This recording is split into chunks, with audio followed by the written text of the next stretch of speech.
Experience your dream retirement life for a day. உள்வாங்கி ஓங்கி உயர்ந்து நிற்கின்ற புதுவைக்கு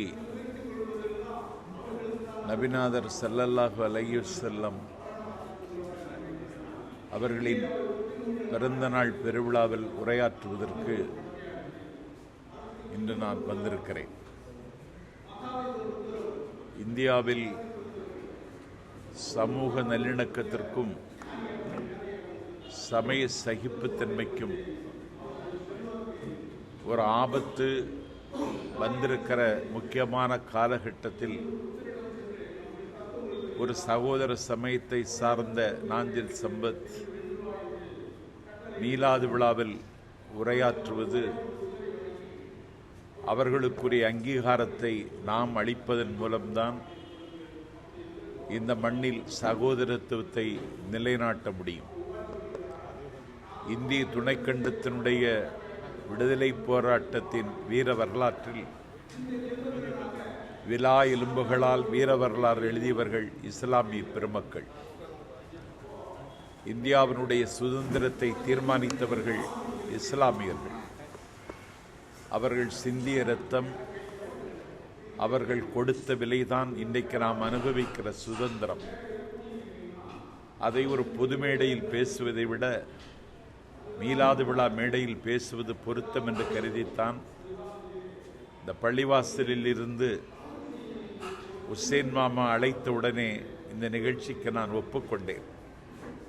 உசேன் அவர்கள் 120 ஆண்டு காலம் ஸ்ரீபெரும்புதூரில் வாழ்ந்து மறைந்த ராமானுஜர் குறித்து உசேன் மாமா அவர்கள் எழுதியிருக்கிறார்கள். அந்த புத்தகத்தினுடைய வெளியீட்டு விழாவிற்கு அன்றைக்கு நான் வர வேண்டும் என்று கருதியிருந்த சூழலில் சில பாசிச சக்திகள் நான் வருவதை அன்றைக்கு விரும்பவில்லை. அதை நாகரிகமாக என்னிடத்தில் சொல்லுவதற்கு உசேன் அவர்கள் தயங்கினார்கள் என்பதை நான் புரிந்து கொண்டேன். இன்றைக்கு நான் ஒரு மீலாது விழா நிகழ்வில் உரையாற்ற வந்திருப்பதன் மூலம் ஒரு சமய நல்லிணக்கத்திற்கு சாமரம் வீசத்தான் வந்திருக்கிறேன். தமிழ்நாட்டில் மீலாது விழாக்களில் திராவிட இயக்கத்தினுடைய தலைவர்கள் கலந்து கொண்டார்கள். கருணை ஜமால் திருவாரூரில் மீலாது விழா நிகழ்வில் ஏற்பாடு செய்த பொழுது அந்த விழாவில் பேசுவதற்கு அறிஞர் அண்ணா அழைக்கப்பட்டிருந்தார். கருணை ஜமால் அழைப்பின் மூலம் மீலாது விழாவில் கலந்து கொள்ள வந்த அறிஞர் அண்ணாவை கலைஞர் அன்றைக்குத்தான் சந்தித்தார். அன்றைக்கு அறிஞர் அண்ணா அவர்கள் சொன்னார்கள், இஸ்லாம் என்பது மதம் அல்ல, அது மார்க்கம் என்றார்கள். தாயை தேடி ஓடி வருகிற குழந்தையை ஒரு தாய் வாரி அணைத்துக் கொள்வதைப் போல நாங்கள் இஸ்லாத்தை வாரி அணைத்துக் கொள்ளுகிறோம் என்றார் அண்ணா. ஆகவே தீர்ந்து போகாத திராவிட இயக்கத்தில் அந்த மரபு மங்கிவிடாமல் மீண்டும் அதற்கு உயிர் தருகின்ற ஒரு வேள்வியில் நாஞ்சில் சம்பத் என்னை இணைத்துக் கொண்டிருக்கிறேன். அந்த மரபுக்கு எந்த விதமான ஆபத்து வந்துவிடக்கூடாது என்பதில் நான் உறுதியாக இருக்கிறேன். எனக்கு சங்கிகளிடமிருந்து சில சவால்களும் சங்கடங்களும் எனக்கு வந்தாலும் அதையெல்லாம் அலட்சியப்படுத்திவிட்டு மீலாது விழாவில் பூமா நபியின் புகழ் பாடுவதற்கு வந்திருக்கிறேன். உலக வரலாற்றில் 100 கோடிக்கு மேல் அதிகமான மக்கள் இன்றைக்கு பூமா நபியை பின்பற்றுகிறார்கள். உலக வரலாற்றில் இந்த அதிசயத்தை அண்ணலம்பெருமானாரை தவிர இன்னொருவர் நிகழ்த்தியதில்லை. த மைக்கேல் ஹார்ட் என்கிற ஒரு கிறிஸ்தவர் உலகத்தினுடைய சிந்தனையாளர்கள் 100 பேரை வரிசைப்படுத்துகிற பொழுது நபிநாதர் ஸல்லல்லாஹு அலைஹி வஸல்லம் அவர்களை முதல் இடத்தில் வைத்து போற்றுகிறார்கள். அதை எல்லோருக்கும் தெரியும்படி சொல்ல வேண்டுமானால் இஸ்லாம் அல்லாத ஒருவர் சொல்ல வேண்டும், அதற்கு நான் ஒரு கருவியாக இருக்கிறேன் என்கிற கடமை உணர்ச்சியோடு இன்றைக்கு நான் பாண்டிச்சேரிக்கு வந்திருக்கிறேன். ஒரே நாடு ஒரே தேர்தல் சாத்தியமாகாது.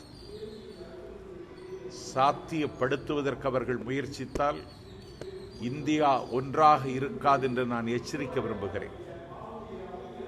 ஒரு கல்லூரியிலே மாணவர் பேரவை தேர்தல் நடைபெறுகிறது. அதையும் அந்த பொது தேர்தலோடு இணைத்துக் கொள்வார்களா? ஒரு ஊராட்சி மன்ற தலைவர் இறந்து விடுகிறார். அந்த ஊராட்சி மன்றத்தை நிர்வகிக்க இடைத்தேர்தல் வர வேண்டும். அதையும் பொது தேர்தலோடு தான் நடத்துவார்களா? ஒரு சட்டமன்ற உறுப்பினர் அகால மரணம் அடைந்து விடுகிறார். ஒரு தொகுதிக்கு மறுதேர்தல் நடத்த வேண்டியது இருக்கிறது. அதையும் பொது தேர்தலோடு சேர்ந்துதான் நடத்துவார்களா? இது என்ன முட்டாள்தனமான யோசனை இது? இது ஒரே நாடு தானா? நீ இப்படி என்னை வற்புறுத்த ஆரம்பித்தால் இது ஒரே நாடு தானா என்ற கேள்வியை என்னை போன்றவர்கள் எழுப்ப வேண்டியது வரும். India could not be considered as a nation. India ஒரு நாடல்ல, இணைக்கப்பட்ட துணைக்கண்டம். நாஞ்சில் சம்பத் கேட்கிறேன், காஷ்மீரில் தேர்தல் நடைபெறுகிறது, ஹரியானாவில் தேர்தல் நடைபெறுகிறது, ஏன் மராட்டியத்தில் நடத்தவில்லை? என்ன காரணம்? நடந்து முடிந்த நாடாளுமன்ற தேர்தலிலே நீங்கள் ஏன் காஷ்மீரில் வேட்பாளரை நிறுத்துவதற்கு தயங்கினீர்கள்? மராட்டியத்திற்கு தேர்தல் நடத்தாததற்கு என்ன காரணம்? அதை சொல் முதலில். ஆகவே ஒரே நாடு ஒரே தேர்தல் என்பது சாத்தியமில்லை. கூவம் பாவத்தை போக்கினாலும் போக்கும், கள்ளிப்பால் கண் நோயை நீக்கினாலும் நீக்கும். ஒரே நாடு ஒரே தேர்தல் ஒரு நாளும் சாத்தியமாகாது. ராகுல் காந்திக்கு பகிரங்கமா பாஜக அவர்கள் அவருடைய தரத்தை வெளிப்படுத்துகிறார்கள். அதை காட்டிலும் உயரமான இடத்தில் இருக்கிறார் ராகுல் காந்தி. அடக்குமுறை சட்டம் காட்டியோ எச்சரிக்கை விடுத்தோ அவருக்கு மரண பயத்தை உருவாக்கியோ அவருடைய பயணத்தை தடுத்து நிறுத்த முடியாது. இன்றைக்கு அவர் எதிர்க்கட்சி தலைவர், நாளைக்கு அவர்தான் இந்தியாவினுடைய பிரதமர். இதை சங்கிகள் புரிந்து கொள்ள வேண்டும்.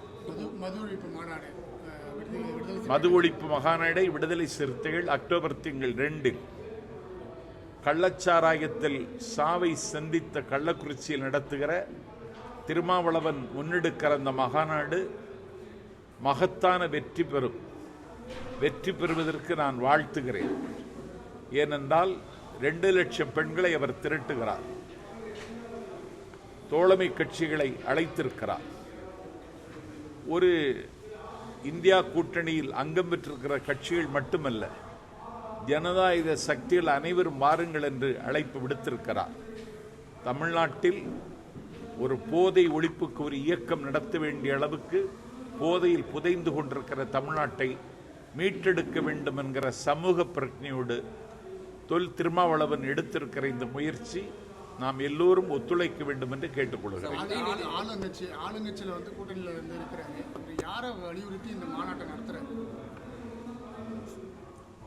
யாரை வலியுறுத்தி என்றால் அது ஒரு மதுவிலக்கு பிரச்சாரம் தான். அரசுக்கோ இந்தியா கூட்டணிக்கோ ஒரு ஆய்வை ஏற்படுத்துவது அவருடைய நோக்கமும் அல்ல. மாநாடு நடத்துகிறார், ஜனநாயக சக்திகளுக்கு அழைப்பு விடுத்திருக்கிறார். திராவிட முன்னேற்ற கழகத்திற்கு எந்த நெருடலும் கொடுக்க வேண்டும் என்பது அவருடைய எண்ணம் அல்ல. அதனால்தான் மாட்சிமை தங்கிய முதலமைச்சர் அண்ணன் ஸ்டாலின் அவர்களை கோட்டையில் போய் சந்தித்தார். மிகுந்த ஜனநாயக பண்போடு அந்த மாநாட்டில் நாங்களும் கலந்து கொள்ளுகிறோம் என்று DK சிலோங்குமரையும் ஆலந்தூர் பாரதியை மாநாட்டுக்கு நான் அனுப்பி வைக்கிறேன் என்று முதலமைச்சர் தெரிவித்திருக்கிறார். ஒரு பரிபூரண மதுவிலக்குக்கு இந்தியா வர வேண்டுமானால் இதற்கு ஒன்றிய அரசினுடைய ஒத்துழைப்பு வேண்டும். ஒன்றிய அரசு ஒத்துழைக்கவில்லை, ஒத்துழைக்காது. ஏனென்றால் இந்தியாவில் ஒரு மதுவிலக்கு சாத்தியமாகுமானால் இந்த நாட்டில் காந்தி பிறந்த மண்ணில் ஒரு கோட்சையின் இந்தியாவை சிருஷ்டிக்க விரும்புகிறவர்கள் ஒரு நலமாக மக்கள் வாழ வேண்டும் என்று கருத மாட்டார்கள். ஆகவே ஒன்றிய அரசு ஒத்துழைக்காத வரையிலும் தேசிய அளவில் மதுவிலக்கு சாத்தியமில்லை. தேசிய அளவில் அதற்கு திட்டம் தயாரிக்க வேண்டும் என்று ஒரு பெரிய தீர்மானத்தை திருமாவளவன் கொண்டு வர இருக்கிறார். அந்த குரல் 8 திசையிலும் எதிரொலிக்கும். மாநில சுயாட்சி இன்றைக்கு டெல்லியில் எதிரொலிக்கிறது, இமயத்தின் உச்சியில் எதிரொலிக்கிறது. அதே போல இந்த குரலும் அங்கே எதிரொலிக்கும்.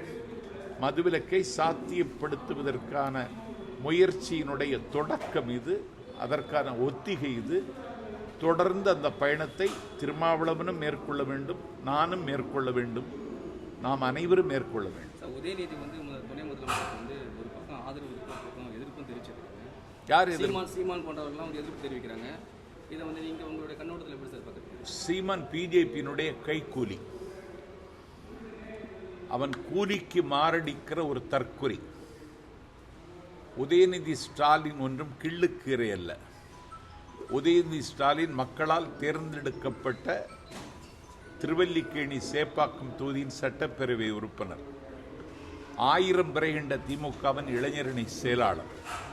100 ஆண்டு கால திராவிட இயக்க வரலாற்றில் இளைஞர்களுக்கு கொள்கை பயிற்சி தர வேண்டும் என்று 250 பாசறை கூட்டங்களை நடத்தியவர்.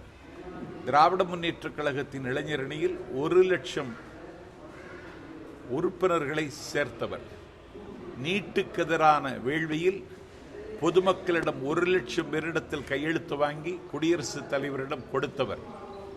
தமிழ்நாடு இன்றைக்கு விளையாட்டுத் துறையிலும் தலைநகரம் என்று நிரூபித்தவர். ஆகவே விரைந்தும் வேகமாகவும் அண்ணன் ஸ்டாலினுடைய சுமையை பகிர்ந்து கொள்ளுகிற, திராவிட இயக்க தோழர்களின் கனவுகளுக்கு சிறகுகள் தயாரிக்கிற உதயநிதி ஸ்டாலின் இந்த மண்ணில் முதலமைச்சர் துணை முதலமைச்சர் ஆவதற்கான நேரம் நெருங்கிவிட்டது. அதை அலங்கரிப்பதற்கான எல்லா தகுதியும் ஆளுமையும் தம்பி உதயநிதிக்கு இருக்கிறது.